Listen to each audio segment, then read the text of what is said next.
Boy Anye Elite here at Icon City Studios with an Icon City News update.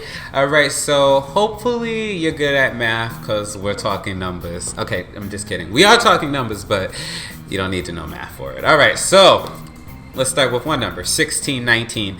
In case you didn't know about it, the 1619 Project is a project by the New York Times in which they released a number of articles centering American history, centering slavery in American history. Okay, so mind you, this took place back in 2019, these series of articles, all right? However, they must have been impactful. So shout out to the New York Times and everybody that did that. I actually hadn't read any of these articles, but now that the guy in the White House is drawing more attention to them, I will. Not that we all know how this country started. Okay.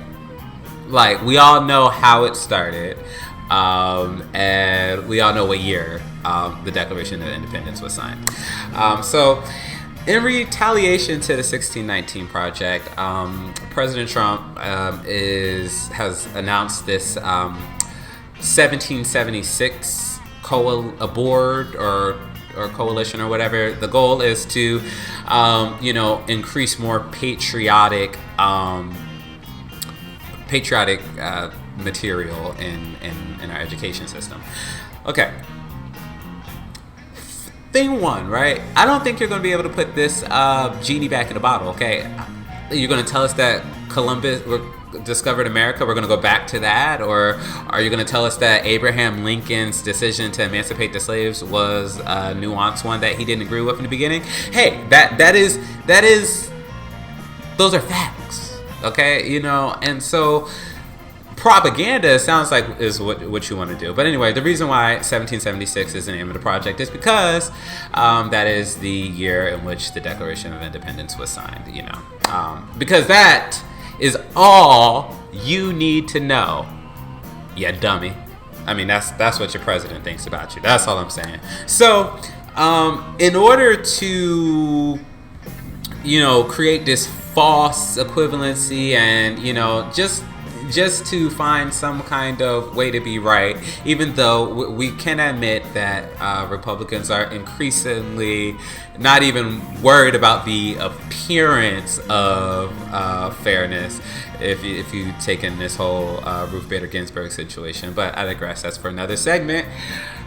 With the 1619 Project, they are attacking the lead author of the article series, Nikole Hannah-Jones. Nikole Hannah-Jones has argued that 1619, because that is the year in which African slaves were first thought to be brought to this continent, that is, in fact, the year that this country was really started.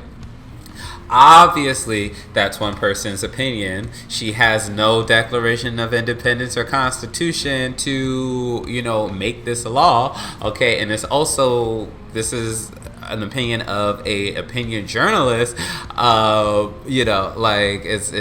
She's not anyone's principal or superintendent of schools or anything like that. But anyway, the conservative media has taken to attacking the lady over the most petty thing. Now, not any of the articles, not that any of them are incorrect.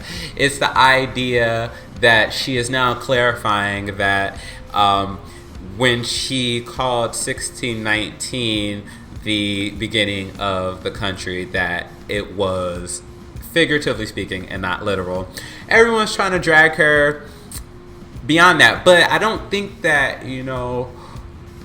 conservatives, Republicans, maggots, Trump followers, deplorables, whatever you want to call yourself, I don't think that you do yourself any favors by making this argument. It's clear that you just would rather talk about the idea of racism is too much for you to comprehend, and not too much for you to comprehend, too much for you to address, because you would rather watch the stock market. I don't know. Anyways, as I say with everything, keep your head up, Miss Nicole Hannah-Jones, and, you know, the fight continues. For the latest in inclusive urban entertainment, keep it locked to iconcitynews.com.